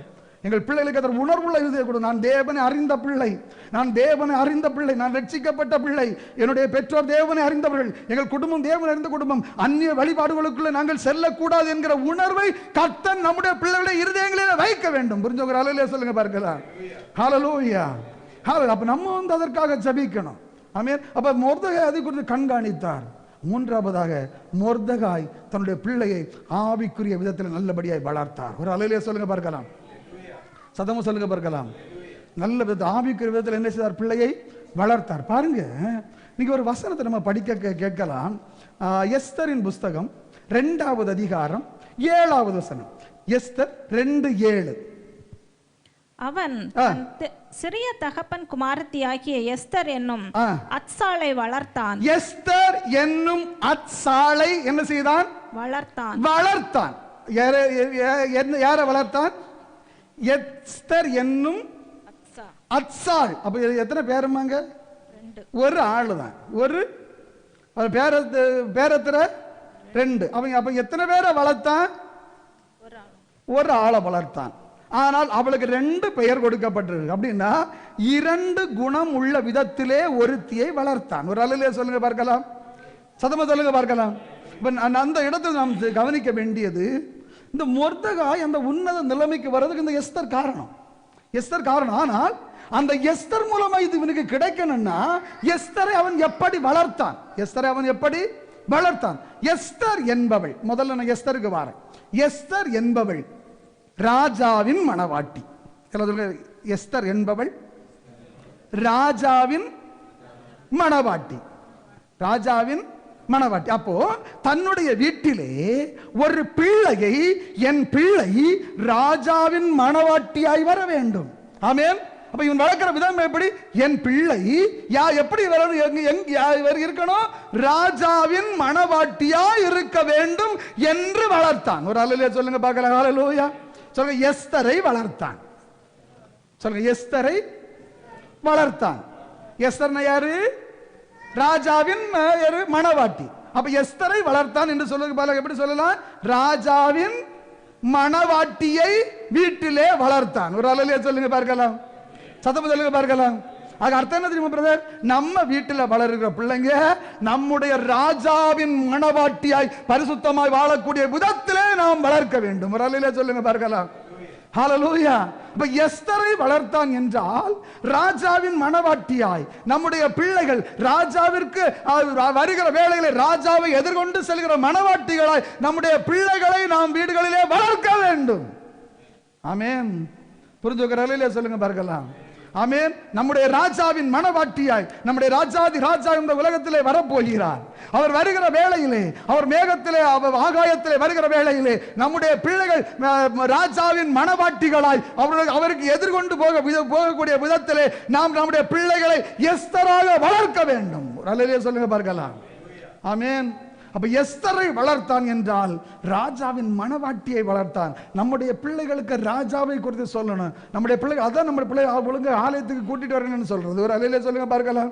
ஆமென். நம்முடைய பிள்ளைங்க ஏன் ஆலயத்துக்கு ஒழுங்கா போகணும்? அங்கே தேவனை குறித்து சொல்லப்படும், ராஜாவை குறித்து சொல்லப்படும், ராஜாவின் மனவாட்டியை பரிசுத்தமாய் வாழ்வதை குறித்து சொல்லப்படும். ராஜாவின் மனவாட்டியை எதிர்கொண்டு செல்வதற்கு 10 கன்னிகைகள் போது 5 கன்னிகைகள் சென்றால் 5 கன்னிகைகள் விடுபட்டார்கள். ஆமென். ஏன்? அந்த ஆயத்தம் இல்லை. மனவாட்டியை செல்வதற்கு ஆயத்தம் இல்லை. என் அன்பு கர்த்தருடைய பிள்ளைகளே, நாம் எஸ்தரை வளர்க்க வேண்டும். ஒரு அல்லேலூயா சொல்லுங்க பார்க்கலாம். எஸ்தர் என்ன செய்யணும் அப்படின்னா ராஜாவின் மனவாட்டியாய் நம்முடைய பிள்ளைகளை வளர்க்கணும். ஆமென். ராஜாவின் மனவாட்டியாய் நமக்கு ஏசப்பா இருக்கிறாங்க. ஒரு நாள் ஏசப்பா வருவாங்க. ஏசப்பா வருகிற வேளையிலே மனவாட்டியாய் நம்ம எல்லாம் செல்லணும். மனவாட்டியாய் செல்லணும்னா பரிசுத்தமா வாழணும். ராஜாவுக்கு பிரியமுள்ள வாழ்க்கை வாழணும். மணவாளன் விரும்புகிற வாழ்க்கை வாழணும். மணவாளன் விரும்புகிற விதத்தில் நம்ம என்ன ஆயத்தப்படுத்தணும். மணவாளன் விரும்புகிற விதத்தில் நம்முடைய உடை அலங்காரம் இருக்கணும். புரிஞ்சவங்க அல்லேலூயா சொல்லுங்க பார்க்கலாம். மணவாளனுக்கு ராஜாவுக்கு மணவாட்டியா இருக்கணும்னா நம்முடைய ஆடைகள் மணவாளன் ஆசைப்படுகிற விதத்துல இருக்கணும். மணவாளன் பிரியப்படுகிற விதத்தில் நம்முடைய உடை இருக்கணும். மணவாளன் பிரியப்படுகிற விதத்தில் நம்முடைய பேச்சு இருக்கணும். மணவாளன் பிரியப்படுகிற விதத்தில் நம்முடைய நடை உடை பாவனை இருக்கணும். மணவாளன் பிரியப்படுகிற விதத்தில் நம்முடைய கண் பார்வை இருக்கணும். மணவாளன் பிரியப்படுகிற விதத்தில் நம்முடைய இருதயத்தின் எண்ணங்கள் இருக்கணும். ஆமென். ஆமென். அல்லேலூயா சொல்லுங்க பார்க்கலாம். ஹல்லேலூயா. அப்ப யாரை வளர்த்தான்? யாரை வளர்த்தான்? எஸ்தரை வளர்த்தான். அப்படின்னா என்ன அர்த்தம்? ராஜாவிற்கு ஆமா மனவாட்டி ஆகக்கூடிய விதத்திலே தகுதி படைத்த ஒரு பிள்ளையை வளர்த்தான். ஆமென். ராஜா தெரிந்தெடுக்க இவள்தான் என் மனவாட்டி. ஆமென். இவள்தான் என் மனவாட்டி. எஸ்தர் நீதான் என் மனவாட்டி என்று தன்னுடைய மனவாட்டியாய் தெரிந்து எடுக்கக்கூடிய விதத்திலே அவன் எஸ்தரை வளர்த்தான். புரிஞ்சவங்க அல்லேலூயா சொல்லுங்க பார்க்கலாம். நம்முடைய தேவன் நம்முடைய பிள்ளைகளை பார்க்கவே நீதான் என் மனவாட்டி. ஆமென். உன் பெற்றோர் நல்லபடி உன்னை வளர்த்திருக்கிறார்கள் என்று சொல்லக்கூடிய விதத்திலே நம்முடைய பிள்ளைகளை வளர்க்க கர்த்தர் நமக்கு கிருபை தருவாராக. ஆமென். ஆமென். அதான் வேதம் சொல்கிறது, பிள்ளை ஆண்டான் நடக்க வேண்டிய வழியிலே அவனை நடத்து முதிர் வயதிலும் அவன் அதை ஆமா ஒரு அல்லேலூயா சொல்லுங்க பாருங்க. ஹல்லேலூயா. இப்ப எஸ்தரை வளர்த்தான். இரண்டாவது அடுத்த பேர் என்ன சொல்லி இருக்குது? அத்சாள். என்னது? என்ன சொல்லுங்க? அத்சாள். அத்சாள்ங்கிறது ஹீப்ரு பேர். அதனுடைய அர்த்தம் மிருது செடி. அதனுடைய அர்த்தம் என்னது? மிருது செடி. நீங்க ஆங்கில வேதாகமத்திலே படித்து பார்த்தால் அந்த மீனிங் மிர்டில்னு இருக்கும். அந்த மிர்டில்ங்கிறது மிருது செடி. அது அழகா நீங்க ஆங்கில வேதாகமத்தை படிச்சு பார்த்தா தெரியும். சரி, அப்ப அத்சால்னா என்ன அர்த்தம்? என்ன அர்த்தமா? அப்ப அத்சாலை வளர்த்தான் அப்படின்னா என்ன அர்த்தம்? மிருது செடியை போல வளர்த்தான். எப்படி வளர்த்தான் சொல்லுங்க? எப்படி வளர்த்தான்? மிருது செடியை போல வளர்த்தான். மிருது செடி என்ன செய்யும்? 2 வசனத்தை படிச்சிடலாம். சரியா? ஏசாயா 55:13. ஏசாயா 55:13. முட்செடிக்கு பதிலாக தேவதாரு விருட்சம் முளைக்கும், காஞ்சொரிக்கு பதிலாக மிருது செடி எழும்பும். மிருது செடி எழும்பும். போதும். அப்ப மிருது செடி என்பது காஞ்சரி. காஞ்சரினா முள்ளு எல்லாம் இருக்கிற ஒரு செடி. ஒரு அல்லேலூயா சொல்லுங்க பார்க்கலாம். ஆமா, அதையெல்லாம் அகற்றி, வாழ்க்கையில் இருக்கிற முள்ளுகளை அகற்றி, வாழ்க்கையில இருக்கிற தேவையில்லாத காரியங்களை அகற்றி, வாழ்க்கையில் இருக்கிற தேவையில்லாத எல்லாவற்றையும் அகற்றி செத்தி செதுக்கி செதுக்கி செதுக்கி செதுக்கி அவன் அச்சாலாக மாற்றினான். ஒரு அல்லேலூயா சொல்லுங்க பார்க்கலாம். ஹல்லேலூயா. காஞ்சரி போல இருக்கிற வாழ்க்கை. ஆமென். காஞ்சரி போல இருக்கிற வாழ்க்கை மிருது செடியாக மாறுகிற அனுபவம், அட்சாலை வளர்க்கிற அனுபவம். புரிஞ்சவங்க அல்லேலூயா சொல்லுங்க பார்க்கலாம். ஹல்லேலூயா. அப்ப மொர்தெகாய் அட்சாலை வளர்த்தெடுத்தான். அட்சால் என்றால் காஞ்சொரிக்கு பதிலாக வருகிற மிருது செடி. ஆமென். காஞ்சொரி என்பது முள்ளு. பல இடத்துல பலரை குத்தும், பலரை காயப்படுத்தும், பலரை வேதனைப்படுத்தும். அப்படி பலரை வேதனைப்படுத்துகிற, பலரை காயப்படுத்துகிற, பலரை குத்தி நோகடிக்கிற காஞ்சொரியை அட்சாலை போல மிருதுவான மிருது செடியாக வளர்த்தெடுத்தான். ஒரு அல்லையே சொல்லுங்க மகள. ஹல்லேலூயா. இன்னும் மிருது செடி இன்னும் ஒரு வசனத்தோட படிச்சிடலாம்.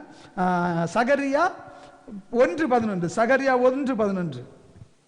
பின்பு அவர்கள் மிருது செடிகளுக்குள்ளே நின்ற கர்த்தருடைய தூதனை நோக்கி. அப்போது மிருது செடிகளுக்குள்ளே நின்ற கர்த்தருடைய தூதன். அப்ப மிருது செடினா என்னது?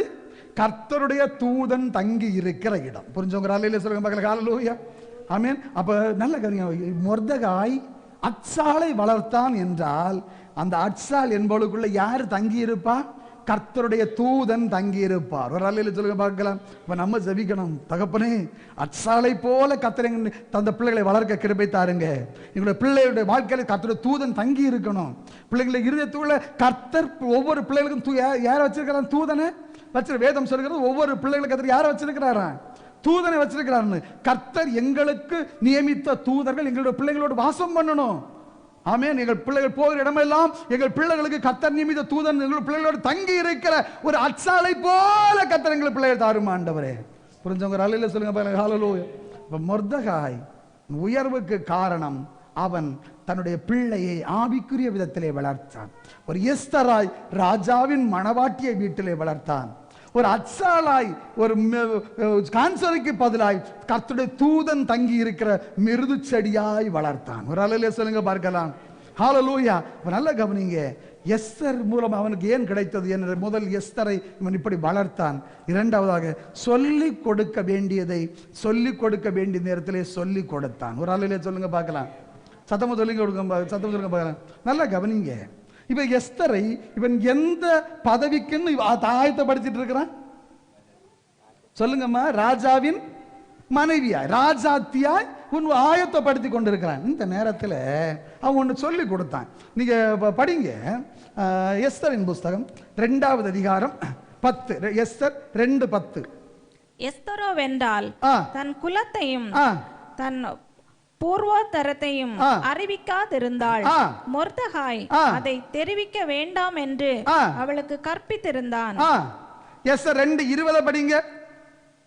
எஸ்தர் மொர்தெகாய் தனக்கு கற்பித்திருந்தபடி தன் பூர்வோத்தரத்தையும் தன் குலத்தையும் தெரிவிக்காதிருந்தாள்.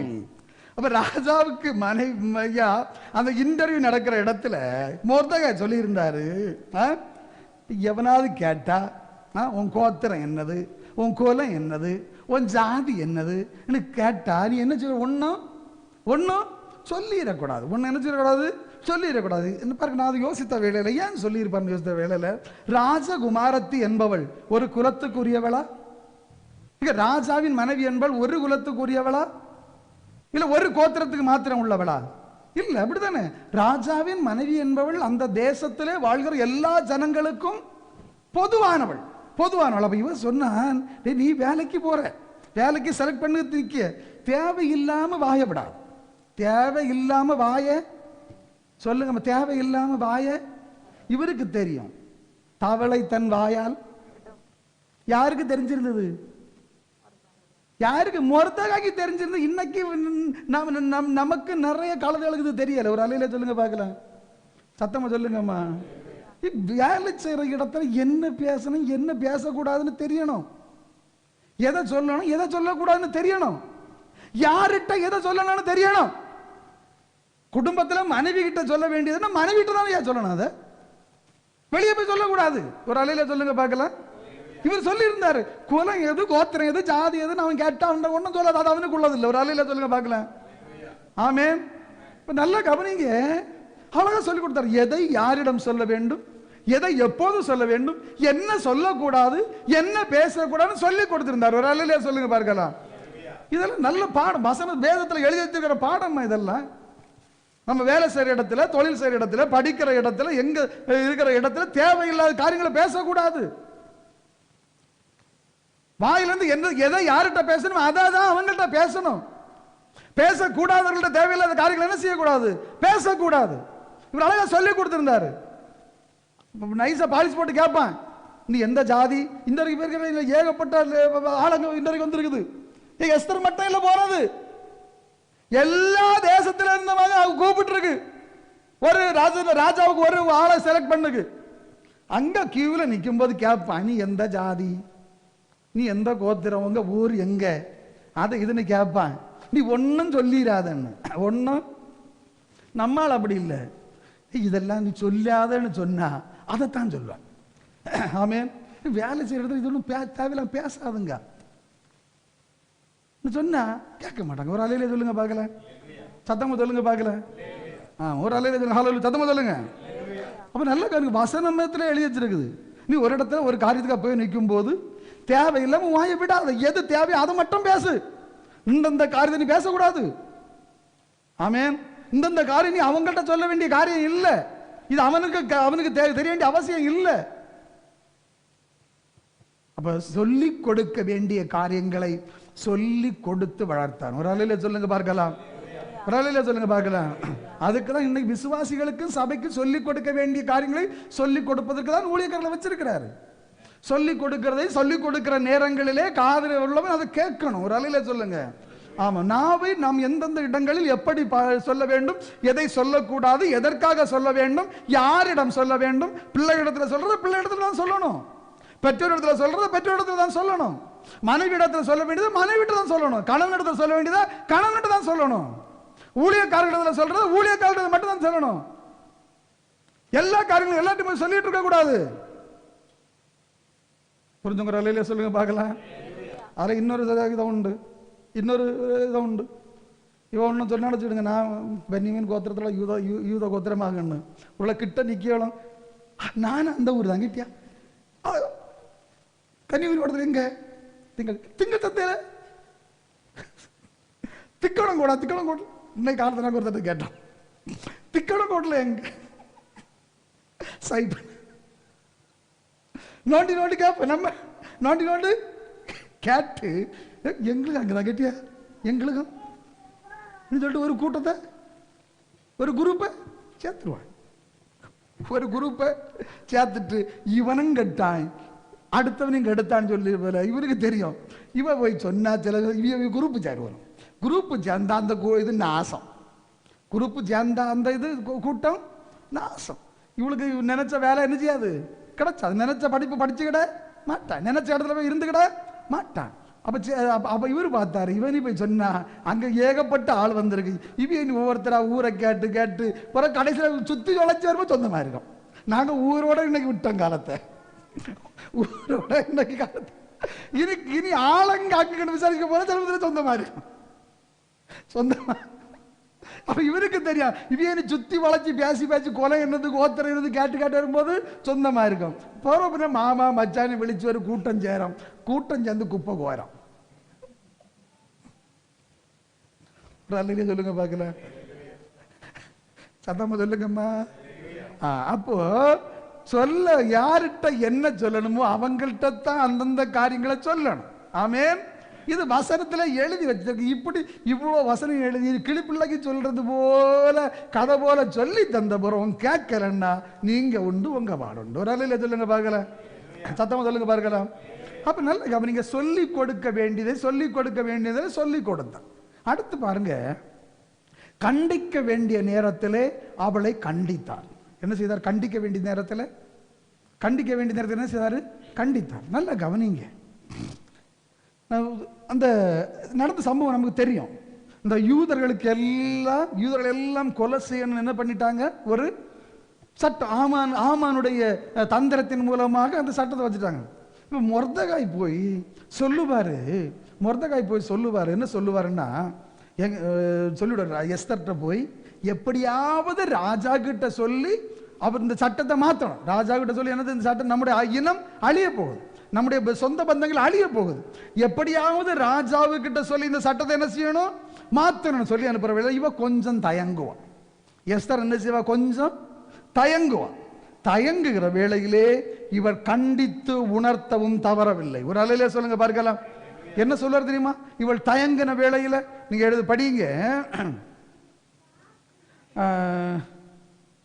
எஸ்தர் 4:14.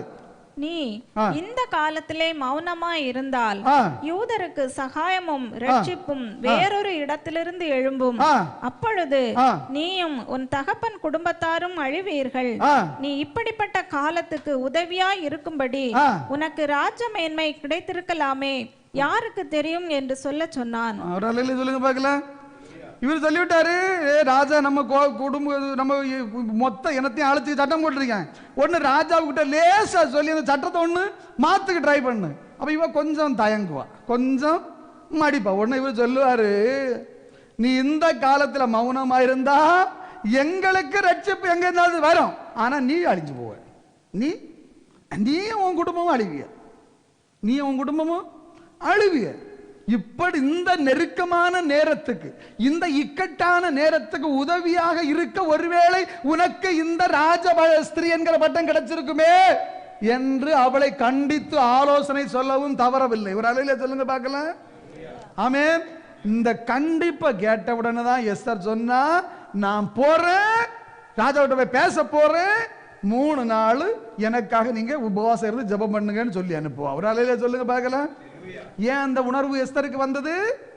நான் உபவாசம் பண்ணி ஜெபித்தால் இந்த காரியம் நடக்கும்ங்கிற உணர்வு எப்படி வந்தது? கண்டிக்க வேண்டிய நேரத்தில் இவர் கரெக்டா கண்டித்து உணர்த்தினார். ஒரு அலையில சொல்லுங்க பார்க்கலாம். ஒரு அலையில சொல்லுங்க பார்க்கலாம். என் அன்பு கர்த்தருடைய பிள்ளைகளே, குப்பையில் இருந்த மொர்தகாய், ஆமென், எளிய சூழ்நிலையிலுக்கு புழுதியில் இருந்த மொர்தகாய் கர்த்தர் ராஜாவுக்கு அடுத்த இடத்துல கொண்டு வைக்கிறதுக்கு அடிப்படையாக இருந்த இந்த எஸ்தரை இவர் எப்படி வார்த்தை எடுத்திருக்கிறார்னு பாருங்க. ஆமென். நம்முடைய உயர்வு கர்த்தருடைய கரத்தில் இருக்கிறது. பிள்ளைகள் மூலமாய் கர்த்தர் தருவார், நம்முடைய சந்ததிகள் மூலமாய் தருவார். ஆனால் அந்த சந்ததிகள் மூலமாய் அந்த மேன்மை கிடைக்க, சந்ததிகள் மூலமாய் அந்த மகிமை கிடைக்க, சந்ததிகள் மூலமாய் நமக்கு அந்த உயர்வு வர, நாம் நம்முடைய சந்ததிகளை எப்படி வளர்த்து எடுக்கிறோம், அவர்களை எப்படி வார்த்தை எடுக்கிறோம். இந்த நாட்களிலே மிகப்பெரிய தவறுகள் நடக்கிற 3 இடங்களில் நான் சொல்லுகிறேன். மிகப்பெரிய தவறு எனக்கு 3 இடங்கள். முதலாவது, பிள்ளைகளுக்கு அளவுக்கு அதிகமான சுதந்திரம் கொடுப்பது. பிள்ளைகளுக்கு அளவுக்கு அதிகமான சுதந்திரம் கொடுப்பது. நீங்க ஆதியாகமத்தை எடுத்து பார்த்தீங்கன்னா 34 ஆதியாகமம் 34வது அதிகாரம் 1வது வசனம், ஆதியாகமம் 34 அந்த 1வது வசனத்தை படிங்க. லேயாள் யாக்கோபுக்கு பெற்ற குமாரத்தி ஆகிய தீனாள் தேசத்து பெண்களை பார்க்க புறப்பட்டாள். தீனாள் சொன்னா, ஃப்ரெண்ட்ஸ் எல்லாம் ஒண்ணு பார்த்துக்கிட்டு வாரேன். ஃப்ரெண்ட்ஸ் எல்லாம் ஒண்ணு சொல்லுங்க. நான் இங்கிலீஷ் அங்க தமிழ்ல போட்டு இங்கிலீஷ்ல சொன்னேன். என்ன சொன்னா? ஃப்ரெண்ட்ஸ் எல்லாம் ஒண்ணு போய் பார்த்துக்கிட்டு சுத்தி பார்த்துக்கிட்டு ஊரை எல்லாம் ஒடி ஒண்ணு சுத்தி பார்த்துக்கிட்டு வாரம் விட்டாரு. இவரு விட்டாரு. நடந்தது என்னன்னு நமக்கு தெரியும். நடந்தது என்னன்னு நம்ம அந்த போன இடத்துல தேவனுக்கு பிரியமில்லாத கதை நடந்தது. கடைசியில விட்ட தகப்பன் என்ன சொன்னார் தெரியுமா? என்ன சொன்னார் தெரியுமா? அதே அதிகாரத்துடைய 30 படிங்க. அப்பொழுது யாக்கோபு சிமியோனையும் லேவியையும் பார்த்து, இந்த தேசத்தில் குடியிருக்கிற கானானியரிடத்திலும் பெர்சியரிடத்திலும் என் வாசனையை நீங்கள் கெடுத்ததுனாலே, இந்த தேசத்துல எனக்கு இருக்க பேர கெடுத்தியலடா, இந்த தேசத்துல எனக்கு இருக்கிற மதிப்பை கெடுத்து போட்டியலடா. காரணம் என்ன தெரியுமா?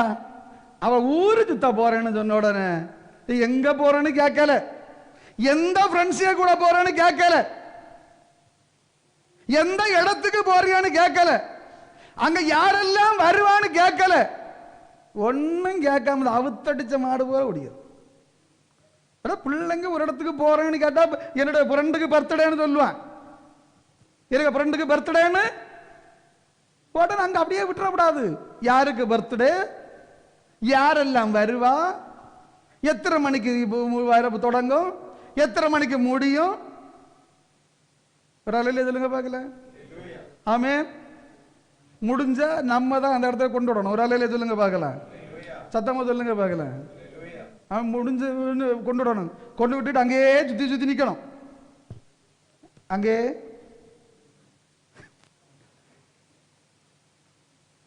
அங்கேயே சுத்தி நிக்கணும். நம்ம அந்த பிள்ளை வீட்டுக்குள்ள பர்த்டே கொண்டாடி வீட்டுக்குள்ள விட்டுட்டு பக்கத்துக்கு கடையில் போய் ஜூஸ் குடிச்சிடலாம், ஒரு சாயை குடிச்சிடலாம், ஒரு சமோசாயை சாப்பிடலாம். சாப்பிட்டுட்டு அடுத்து அப்படியே அங்கேயே முடிஞ்ச உடனே நம்ம என்ன செய்யணும்? அவன் அப்படி இல்லை. ஃப்ரெண்ட்ஸு கூட நான் ஃப்ரெண்ட்ஸை பார்க்க சுற்றி பார்த்துட்டு போயிட்டோம். ரொம்ப கவனமா இருக்கணும், ரொம்ப கவனமா இருக்கணும். சொல்லுங்க பார்க்கலாம். ஆமா, நம்மளோட பிள்ளை ஒரு இடத்துக்கு போகுதுன்னா எங்க போறீங்க, எந்த இடம், யாரெல்லாம் வருவா, இது யார் இது ஆர்கனைஸ் பண்ணியது, எத்தனை மணிக்கு தொடங்கும், எத்தனை மணிக்கு முடியும், யார் அங்க எல்லாம் அங்கே வர்றது, எத்தனை பேர், அது எல்லாம் விசாரிக்கணும். ஒரு அலையில சொல்லுங்க பார்க்கலாம். ஆமா, அப்ப அவங்க சொல்றாங்கன்னு சொல்லி மொத்தம் முழுசா நம்பி சும்மா அவுத்தடிச்சு விட்டுறக்கூடாது, விட்டுறக்கூடாது. ஒரு அலையில சொல்லுங்க. ஆமா, ஆகவே அந்த இடத்துல அங்க தவறு அவங்க பெற்றோர் தலைக்குனி வந்ததா இல்லையம்மா, தலைக்குனி வந்ததா இல்லையா? அளவுக்கு அதிகமான நம்பிக்கை வச்சு அழுத்தடிச்ச முடியாது. ரெண்டாவது 2 சாமுவேல் 13:6 படிங்க. 2 சாமுவேல் 13:6. அப்படியே அம்மோன் வியாதிக்காரன் போல் படுத்துக்கொண்டு ராஜா தன்னை பார்க்க வந்தபோது ராஜாவை நோக்கி, என் சகோதரியாகிய தாமார் வந்து நான் அவள் கையினாலே சாப்பிடும்படிக்கு என் கண்களுக்கு முன்பாக 2 நல்ல பணியாரங்களை பண்ணும்படி உத்தரவு கொடுக்க வேண்டும் என்றான். பிள்ளைக்கு என்ன சொன்னாலும் நம்பிடப்படாது. பிள்ளை என்ன சொன்னாலும், இங்க இவனுக்கு சுகம் இல்லை, இவனுக்கு சுகம் இல்லாதானே நீ பார்க்கும்போது சுகம் இல்லை என்ன செய்யணும்? ஆஸ்பத்திரி கூட்டிட்டு போயிருக்கணும். ஆஸ்பத்திரிக்கு இல்ல பணியாரம் தின்னாதான் இந்த சுகம் தீரன்னு சொல்லி, என்ன தின்னாதான் இந்த வியாதி தீரன்னு சொல்லியா? பணியாரம் தின்னாதான் இது. சரி, பணியாரம் கொம்பேட்ட சொல்லி 2 பணியாரம் சுட்டு தரேன், கொம்பேட்ட சொல்லி 2 பணியாரம் சுட்டு தரேன் இன்னும் சொல்லியிருக்கணும். சொல்லிருக்கணும் வேண்டாமங்க. இவன் சொல்லியா மற்றவர் பணியாரம் கொண்டு வந்து அந்த பணியாரத்தை தின்னாதான் எனக்கு செவல் அடை கொண்டு கொடுக்கணுமா வேண்டாமா? எங்க கொடுத்துருக்கணுமா வேண்டாமா? நம்மளா இருந்து எப்படி செய்வாங்க? நம்ம பிள்ளை சுகம் இல்லாம கிடந்துக்கிட்டு ஏதாவது ஒரு பொம்பளை பிள்ளைகளை பேர சொல்லி அவன் எனக்கு ஒரு ஜூஸோ சாக்குலோட கொடுத்து தந்தா அந்த சுகம் தீரன்னு சொன்னா பலகாரம் ஒன்று கொடுக்க தோணுமா தோணாதா? தோணும். அங்க அவனுக்கு அந்த எண்ணம் கூட வரல. எனக்கு ஆச்சரியமா இருந்து அடக்கியானையா அவன் சுகம் இல்லைன்னு கேட்கியா போட்டு பணியாரம் தான் வேணும்னு கேட்டால் சரி, பணியாரத்துக்கு கடிச்சு வந்த வியாதியா இருக்கிறார் போட்டு வீட்டில் போய் பண்டாட்டியிட சொல்லி 2 பணியாரத்தை சுட்டு அவனுக்கு கொடுத்துருக்க கூடாதா? இல்ல ஹோட்டல்ல போய் இப்ப எல்லா இடத்துலையும் கிடைச்சது வாங்கி 2 இவன் சொன்னான், அதை போல செய்தான். அந்த இடத்துல பெரிய ஒரு தவறு நடந்து தலை குனிவு வந்ததா இல்லையா? வந்ததா இல்லையா? ரொம்ப கவனமா இருக்கணும். ஒரு அலையில சொல்லுங்க பார்க்கலாம். பிள்ளைங்க அது இதுன்னு சொல்லலாம். நம்ம அது யோசிக்கணும். ஏன் சொல்றேன், எதுக்கு சொல்ற, அதுக்கு பின்னணி எதுவா இருக்கும், என்னவா இருக்கும்? ஆமேன். கொஞ்சம் சிந்திச்சு செயல்படும். அலையில சொல்லுங்க பார்க்கலாம். ஆமா, சத்தம் சொல்லுங்க பார்க்கலாம். ஆமா, இப்ப யாரும் குழந்தை சுகம் இல்லாம கிடந்துட்டு இப்படி சொன்னா என்ன செய்யக்கூடாது? அவன் ஒரு அட்டி கொடுத்து உனக்கு பாண்டியார் விலை கேட்கறன்னு சொல்லிட்டு எங்க கூட்டிட்டு போனோம்? இல்லாட நல்ல பாஸ்டர்ட்ட கொண்டு வந்து ஜெபிக்கணும். ஒரு அலையில சொல்லுங்க. கர்த்தர் ஆசிரியப்பாராக. 3வது, நிறைய பேர் கண்டிப்போம் ஆனால் கட்டுப்படுத்துவது இல்லை. கண்டிப்போம் ஆனால் கட்டுப்படுத்துவது பாருங்க. ஊழியக்காரன் ஆகிய ஏலியின் பிள்ளைகள் தவறு செய்தார்கள். ஊழியக்காரனின் பிள்ளைகள் தவறு செய்தார்கள். இவன் அவர்களை கண்டித்தான், ஆனால் அவர்களை கட்டுப்படுத்தவில்லை. அவர்கள் என்ன செய்யல? கட்டுப்படுத்தவில்லை. நீங்க அதை படிச்சீங்கன்னா 1 சாமுவேல் 2வது அதிகாரம் 23 25 படிங்க. 1 சாமுவேல் 2வது அதிகாரம் 23 25. அவர்களை நோக்கி, நீங்கள் இப்படிப்பட்ட காரியங்களை செய்கிறது என்ன? இந்த ஜனங்கள் எல்லோரும் உங்கள் பொல்லாத நடக்கைகளை சொல்ல கேட்கிறேன். என் குமாரரே, வேண்டாம். நான் கேள்விப்படுகிற இந்த செய்தி நல்லதல்ல. கர்த்தருடைய ஜனங்கள் மீறி நடக்கிறதற்கு காரணமாய் இருக்கிறீர்களே. மனுஷனுக்கு விரோதமாக மனுஷன் பாவம் செய்தால் நியாயாதிபதிகள் அதை தீர்ப்பார்கள். ஒருவன் கர்த்தருக்கு விரோதமாக பாவம் செய்வானே ஆகில் அவனுக்காக விண்ணப்பம் செய்யத்தக்கவன் யார்? பிள்ளைங்க தப்பு செய்தாங்க, இவன் கண்டிச்சானா இல்லையா? கண்டிச்சான். பிள்ளைங்களை என்ன செய்தான்? சொன்னான், சரியில்லை நீங்க செய்யது சொல்லி பிள்ளைங்களை திட்டுனான். பிள்ளைங்களை என்ன செய்தான்? திட்டுனான். ஆனா நீங்க வேதத்தை படிச்சு பார்த்தீங்கன்னா 3வது அதிகாரம் 13வது வசனத்தை படிச்சீங்கன்னா 3:13 படிச்சீங்கன்னா, அவன் குமாரர் தங்கள் மேல் சாபத்தை வர பண்ணுகிறதை அவன் அறிந்திருந்தும் அவர்களை அடக்காமற் போன பிள்ளைங்க திட்டுன பிள்ளைங்களை என்ன செய்தா? திட்டுனா. என்ன செய்யல? அடக்காம போனதுனால கர்த்தர் பயங்கரமா கோவம் வந்தாரு. நல்ல கவனிங்க, ஊழியம் செய்கிற பிள்ளைகள் இந்த இடத்துல இருக்கிறீங்க. ஊழியக்காரர்களின் பிள்ளைகள் தவறு அந்த இடத்துல இவன் பிள்ளைங்களை திட்டுனான். ஆனா பிள்ளை கேட்காம தவறு செய்தது. என்ன நடந்து தெரியுமா? எனக்கு பயங்கர இதா இருந்துச்சு. அந்த உடன்படிக்கை பெட்டி எடுபட்டு போச்சுன்னு அந்த கேள்வி கேட்ட உடனே இந்த ஊழியக்காரன் கீழே விழுந்த முதுகு ஒடிஞ்சி வெடறி ஒடிஞ்சு அவன் செத்தான்னு வேதம் சொல்லுது. யாரு? ஊழியக்காரன். காரணம் என்ன? ஊழியக்காரன் சொல்லியும் பிள்ளைகள் திருந்தாததுனால, ஊழியக்காரனின் பிள்ளைகள் தேவனுக்கு பிரியமில்லாத காரியத்தை செய்ததுனால பிள்ளைகளையும் தண்டித்தார், அந்த ஊழியக்காரனையும் பெடரி ஒடிச்சு சாகடிச்சார். காரணம் என்ன தெரியுமா? காரணம் என்ன? ஊழியக்காரன் சொல்லியும் பிள்ளைகள் கேட்கல. நீங்க அதனால தான் பார்த்தீங்கன்னா புதிய ஏற்பாட்டில் வருகிற வேளையிலே ஒரு ஊழியக்காரனுடைய தகுதி என்ன, ஒரு சபையை நடத்துகிற ஊழியக்காரர்களின் தகுதி என்ன என்று வேதம் எழுதின நேரத்தில் தேவனுக்கு தெரியும். ஏற்கனவே ஒரு ஊழியக்காரனின் பிள்ளை தப்பு செய்தது, அவன் அந்த ஊழியத்தை விட்டு விலகம் இருந்ததுனால அவனுக்கு பெடரியை ஒடிச்சு கத்தர் கொன்னாரு. அதனால தேவனுக்கு தெரியும். அதனால தேவன் சொன்ன ஊழியம் செய்வன்னா அவனுக்கு தகுதிகள், பல தகுதிகள் எழுதி வச்சிருந்ததுல முக்கியமான ஒரு காரியம், நீங்க அதை படிக்கலாம், அது எல்லாருக்கும் பிரயோஜனமா இருக்கு. தீத்து 1வது அதிகாரம் 6வது வசனம். தீத்து 1வது அதிகாரம் 6வது வசனம். தீத்து 1:6. குற்றம் சாட்டப்படாதவனும், அந்த ஊழியக்காரனுக்குரிய குவாலிஃபிகேஷன் சொல்லிட்டு வரும்போது குற்றம் சாட்டப்படாதவனும், ஒரே மனைவியே உடைய புருஷனும், ஆமா, ஒரு பெண்டாட்டிக்கு மேல இருக்கப்படாது, துன்மார்க்கர் என்றும் அடங்காதவர்கள் என்றும் பேர் எடுக்காத விசுவாசமுள்ள பிள்ளைகளை உடையவனும் ஆகிய. போதும். என்ன போட்டிருக்கு? ஒருத்தன் சபையில நின்று ஊழியம் செய்யணும்னா அவனுக்கு எத்தனை பெண்டாட்டி இருக்கணும் சொல்லுங்க? ஒரு பெண்டாட்டி தான் இருக்கணும்.